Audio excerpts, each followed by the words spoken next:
ফিরলাম বিরতির পর। বাইক সার্ভিসিং করাতে যাওয়ার পথে রাস্তায় দুর্ঘটনার কবলে পড়ে আহত হলো বিশ্বজিৎ দেবনাথ নামে এক যুবক, বাড়ি অমরপুর কাঁঠালবাগান অঞ্চলে, এবং আরেকজন আহত হয়েছে রাহুল পাল, তার বাড়ি অমরপুর থাকচড়া এলাকায়। ঘটনাটি ঘটেছে আজ সকাল 10:30 নাগাদ অমরপুর উদয়পুর মূল সড়কের গান্ধারী ময়লাখলা সংলগ্ন এলাকায়। ঘটনার বিবরণে জানা গেছে যে অমরপুর অ্যারোমা বিউটি পার্লারে কর্ণধার বিশ্বজিৎ দেবনাথ তার নিজের বাইকে চেপে বন্ধু রাহুল পালকে সঙ্গে নিয়ে বাইক সার্ভিসিং করানোর জন্য উদয়পুরের দিকে যাচ্ছিলেন।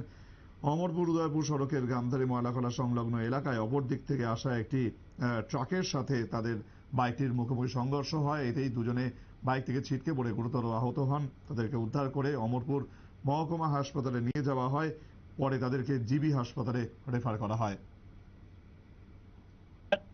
না ওই গান্ধারে ময়লা কলাই না বাইকে আর বুলেরুয়ে অ্যাক্সিডেন্ট হয়েছে, আমরা ফোন করছে, আমরা যাইয়া সেটা মানে করে আনি অমরপুর হসপিটাল ডেলিভারি দিচ্ছি। কতজন? দুইজন বাইক আরোহী। বাইক আরোহী দুইজন। নাম জানতে পারছেন? নাম হয়েছে, একজন হচ্ছে বিশ্বজিৎ। রাজ্যে যতই বলা হোক যে সাবধানে চালান, ধীরে চালান, এই বার্তা যতই সরকারের পক্ষ থেকে দেওয়া হোক না কেন, তারপরেও মানুষের কাছে সঠিক বার্তা যাচ্ছে না, এবং তার সেটার আরো একটি প্রমাণ আজ মিলল। সময় আরো একটি বিরতির, সঙ্গে থাকুন।